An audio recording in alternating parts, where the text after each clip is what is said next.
Hello, everybody. It's me again, Austin, and I wanted to talk about something today that's perhaps a little bit more vulnerable or intimate. So, I just want to first and foremost ask if you think you're the type of person that's going to leave like a crappy comment or something. Please go. I mean, why? Anyways, the title of this video is My Complex Relationship with Alcohol, and that is basically just a roundabout way of saying, hi, my name is Austin. I used to be an alcoholic.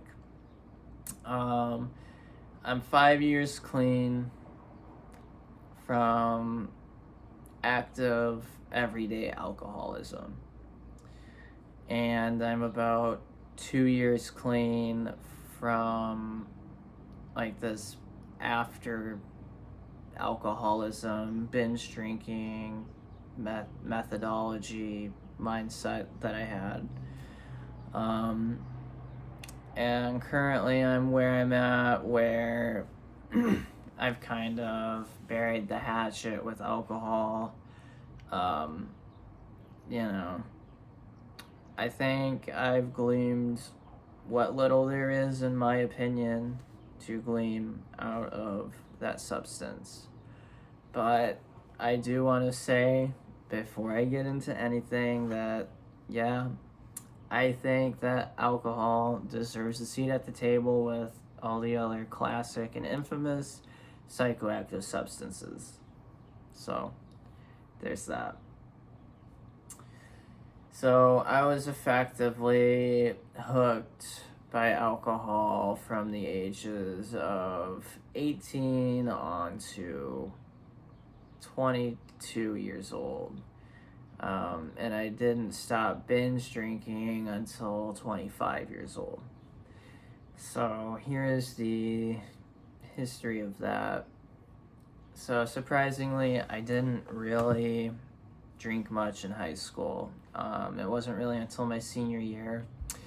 That's when my parents decided that they were going to start allowing me to drink on the weekends in moderation, starting on my 18th birthday, which would have been November of 2014.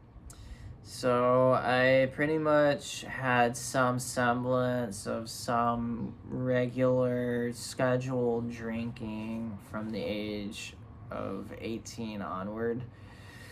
It didn't really progress much until the summer after I graduated high school. I was vacationing a lot, and I was just, at a lot of open houses and whatever. Alcohol was always there, and I found myself starting to drink a lot. There were periods where I wouldn't drink, but I think it turned up again the only semester I took in college. I was 18 to 19 years old at this time, and that would have been the fall of 2015. I think that's really when it began. So, right before turning 19 years old, that's when my alcoholism really took its course.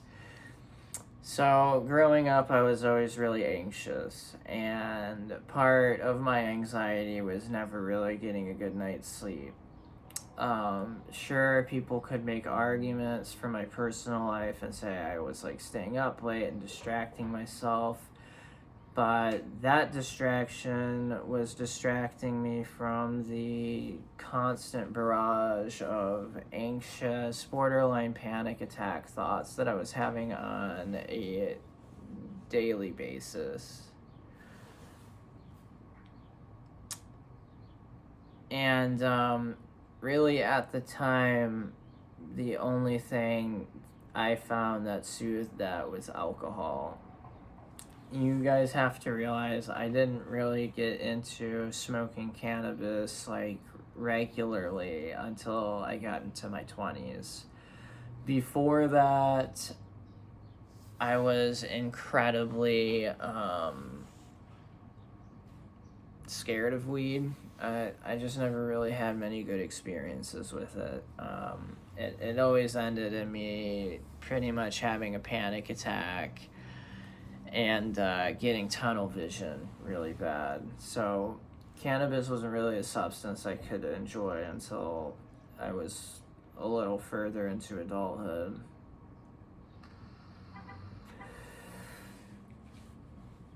And the thing I really appreciated about alcohol was the fact that it melted that very anxious mindset away. And it was a time where I could be totally stress-free, regardless if it was chemically induced or not.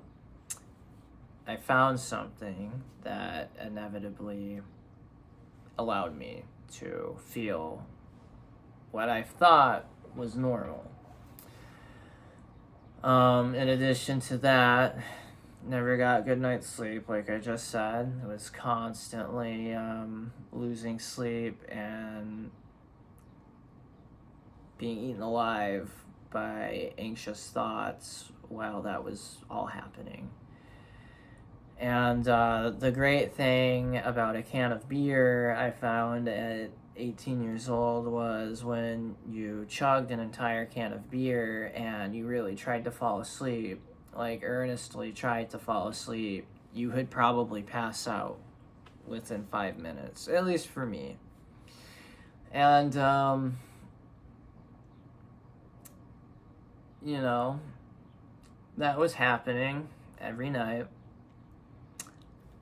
One beer becomes 2 beers.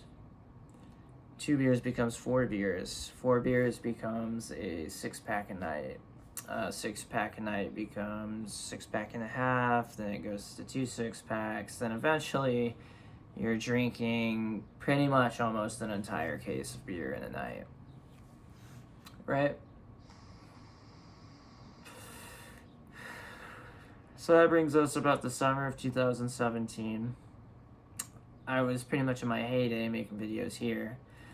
But on top of that, I was also doing a lot of music stuff with my friend. And I think one of the things at that time was I wanted to be a famous musician so bad. And I really felt at the time I could do it. And I think in my mind, as goofy as it sounds, I felt like I had to live the lifestyle to manifest it, right? So I would be making music on my days off of work, which was like 1 day a week because I worked a shitty mechanic job that paid me federal minimum wage. And after like a 55-hour week, I got $360, 70 something odd cents. Yeah. That's the topic for another video. And truth be told,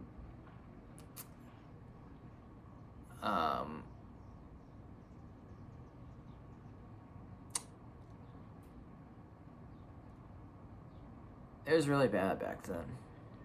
You know,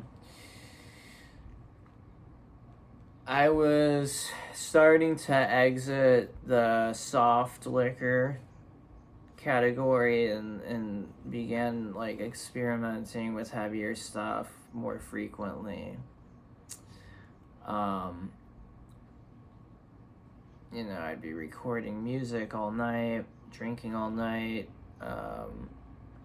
eventually becoming crossfaded for the remainder of the night. And yeah, I decided I liked doing that on the weekends so much that I was going to get crossfaded before bed every night. Because there was something to me that was so pleasurable about getting like that level of spins. And I'll never understand, you know, maybe I'm just like an outlier or something, because I know a lot of people really don't like the spins, but I really loved it. At the time, I was kind of in like my new age spirituality phase, so I like to make this theory that it was like my soul spinning on an axis um, inside of my body at such a frequency that I could like feel the vibrations from the movement.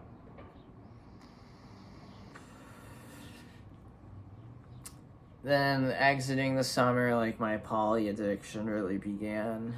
I was doing a lot of nitrous. I was drinking a lot at the same time. I was always smoking weed. So that and some random substances thrown in the mix on occasion.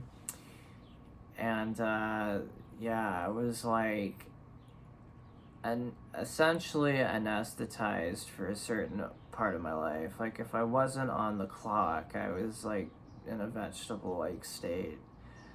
And it was really nice to be in that state. But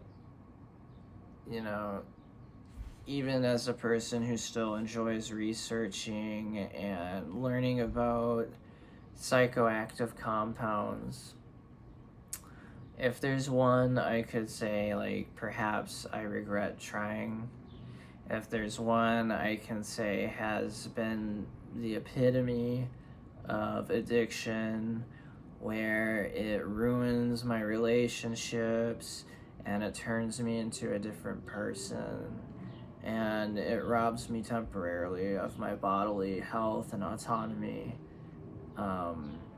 it would be ethanol. It would be alcohol. It was a rough one for me.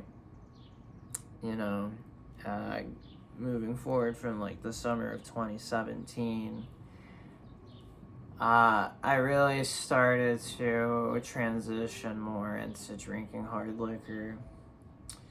That would usually be like whiskey and like soda pop. I was just a big fan of Crown Royal and some Sprite. That was like a mainstay for me.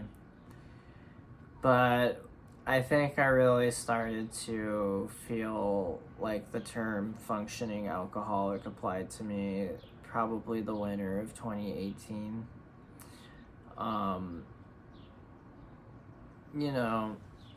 I felt really low.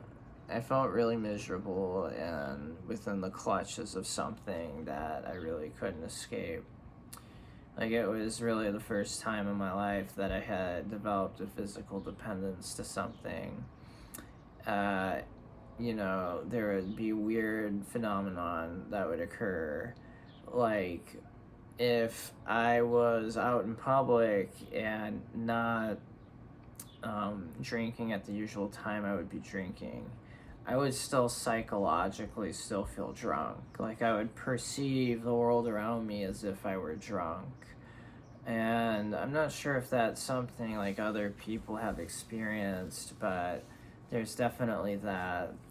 And the irritation that came, during the day, I just became a really bitter and grumpy person, and like, I really didn't realize it was because I was an alcoholic, and I was completely content with the idea that I would be going into work hungover every fucking day. Holy shit. Eventually, pretty well from that summer on, you could pretty much guarantee that you couldn't get me out of the house after a certain hour unless I knew that liquor was going to be at the function.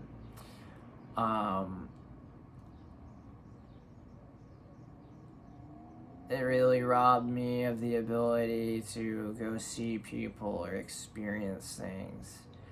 You know how shitty it feels to reject or decline an invitation to go somewhere, but you really want to do it, but you don't want to drive out there because you're too messed up. Or it's going to be something that's going to be conflicting with your schedule of alcohol consumption, so you turn it down. And you start distancing yourself from people. And eventually this nice melting away from anxiety's feeling becomes this very arrogant, uh, self-centered, selfish, narcissistic, manipulative, conniving type of mindset. And it really just takes everything from you. And I think the worst part of alcohol, really the worst part about it all, is the fact that compared to other drug addictions, alcohol is really a slow burn, you know. It's not like a fast thing where it kills you rapidly if you abuse it too much. Like maybe opium, I don't know, some stupid example. And it's not like you're playing Russian roulette every time you do purchase and attempt to use illicit substances with the recent fentanyl epidemic and nitazines and animal tranquilizer, where every other baggie of something could kill you. But what it is a lifelong sad story where you give and give and give a good amount of your life's time to this substance. And in the end, you just become so dysfunctional that you've been estranged by everybody who ever loved you. You slowly start to have failing health. You lose teeth, you lose hair, you lose the color in your skin. And unfortunately, some people wake up and turn yellow one day because their liver is failing. For me, it's like the other way around. I'm always gonna have like a weird yellowish tone to me. Like, I'm half Arabic and North African, so there's that. I don't like to talk about it too much because people are racist. Anyways,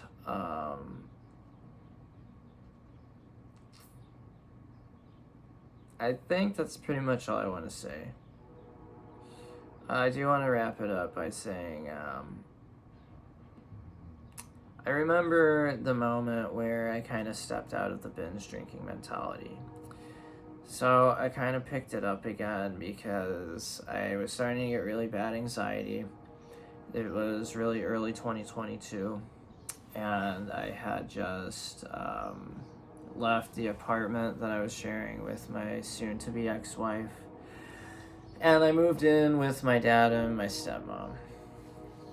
And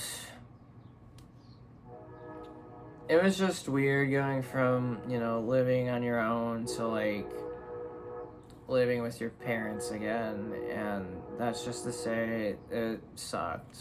I mean, it sucked. No matter which way you flip it, it sucked. I mean, I made the best of what I could out of it, but, it's not like what I'm doing now. Like, this is great.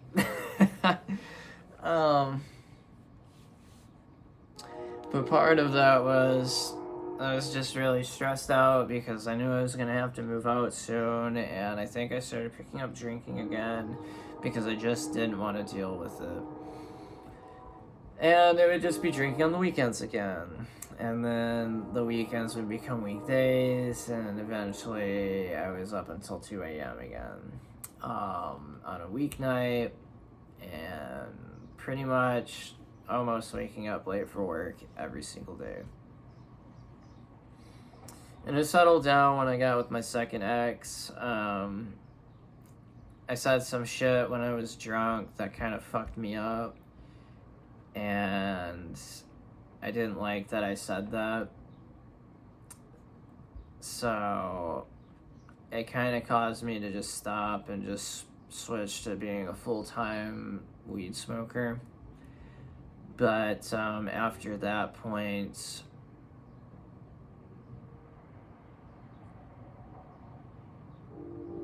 I mean, I still do it on occasion on weekends, right?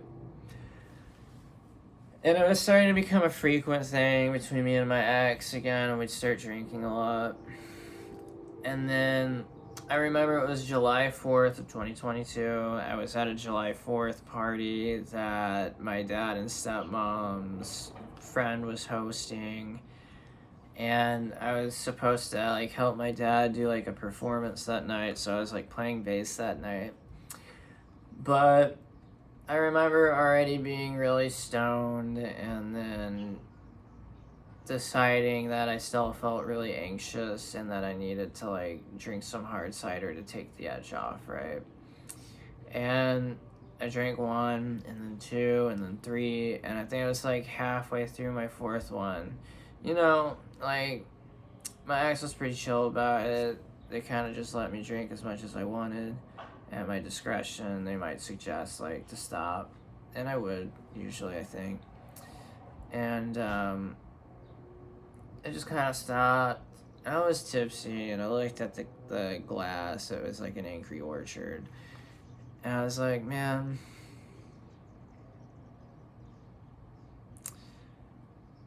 I don't really know if I want to drink anymore. Like, if I had to think about it, if I never was able to drink again in my life, but I still had access to cannabis, easy toss up, right? Easy victory, I mean, definitely not a toss up. Fucking obvious choice for me. And I just was like, I don't want to do this anymore. And anymore, when I drink alcohol, if I get like tipsy or like, I don't think I've been drunk since like October of 2022, and that was horrible anyway because I barfed all over the place. I don't like the way that alcohol makes me feel like I'm fighting for my breath. It really puts me in an anxious headspace now. And it's weird because I've taken other substances that are definitely CNS depressants, and I've never felt the same way. It's only alcohol. So that's weird. But that was about the last of my drinking. I think like the last really bad hangover I had was like July 2022. I got really drunk on gin, but I didn't think I was too drunk. But then I woke up the next morning and was basically complete migraine all day, and it just pissed away an entire day. Like, I was just kind of like writhing in agony on my ex's couch. But the Empress 1908 gin was pretty good. Anyways, it's just weird now because I'm at like a point in my life where I don't know, I just don't want to drink anymore. It's just not interesting to me anymore. There's nothing there for me anymore. My most regrettable acts in alcohol, before I wrap this video up. In 2018, I really developed a habit for driving drunk. In a sick way, I really started to enjoy it. By the grace of something superior to me, I was never arrested for a DUI. I did have to take a field sobriety test once, but I passed. But other than that, I've never been pulled over. I've never been, I've never faced any penalties in the adult court system. But there was one night I thought for sure I was gonna crash that car. And I was in this fucked situation. I was still living at my mom's house, but my ex-wife, who was just my girlfriend at the time, was living there with me. And for some reason, I think it was like a day in October, she wanted to go to fucking Walmart so bad. And it was like a town and a half over. And not to mention, it was on some torrential downpour rainstorm sometime in November. I remember driving out there and not even being able to see the road because the rain was just coming down so fast. Not even the highest setting could keep the windshield dry long enough. I pretty much just had to rely on the milliseconds of vision that I could get. And it was terrifying. And I stumbled through Walmart. And then we went back to my mom's house. And it started a whole fight the next day because my ex-wife found like a shit ton of cans in the garbage can, like beer cans. Bottles. And she like reamed me a new one. And, I was in a situation because I didn't necessarily feel safe around my ex-wife all of the time. And what was I gonna do in that situation where like they never want to drive anywhere, so I can't ask them to drive. And if I did, I think that night they said no. And if you refuse to drive, well, it's obviously because you're drinking, and you're gonna get found out for drinking and being drunk. So what do? You do your best. And that's what sucks about drunk driving. It's a game that makes no sense to play. Because you're obviously messed up, and the whole objective is to seem as sober as possible. I mean, isn't that a thing a lot of functioning alcoholics brag about? They say, oh, people don't even realize I'm drunk. Half the time. I hold my liquor really well. And other things like that.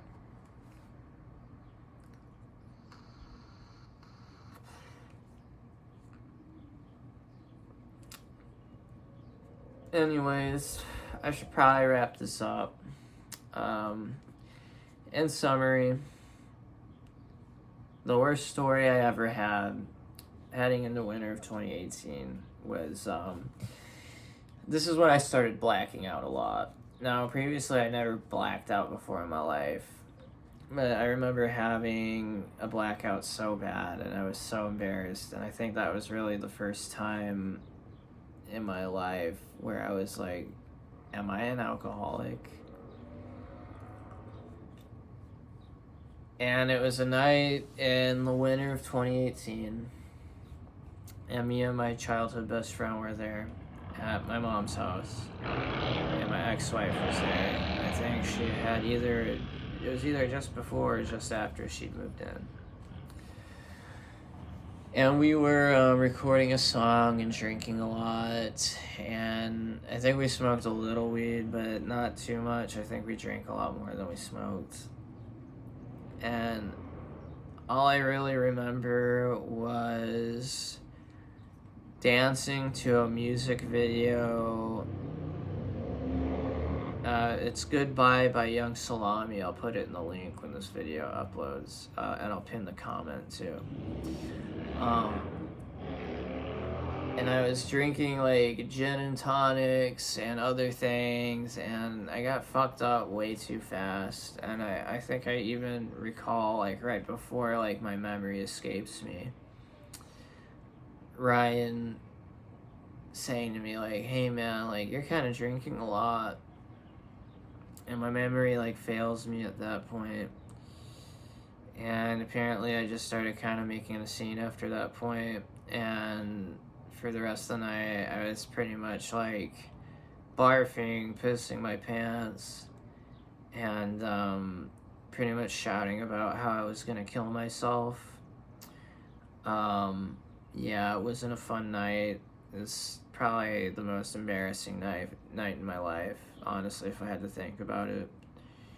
And I should have never put any of those people in that position. Really, it was uncalled for. I should have just been a responsible adult, you know.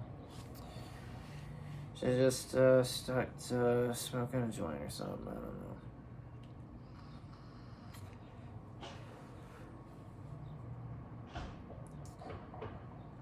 But yeah. Other than that, it made me look like an asshole in front of all you guys for a few years, and I lost all the color in my skin. So yeah. Anyways, that's my complex relationship with alcohol. I hope you enjoyed.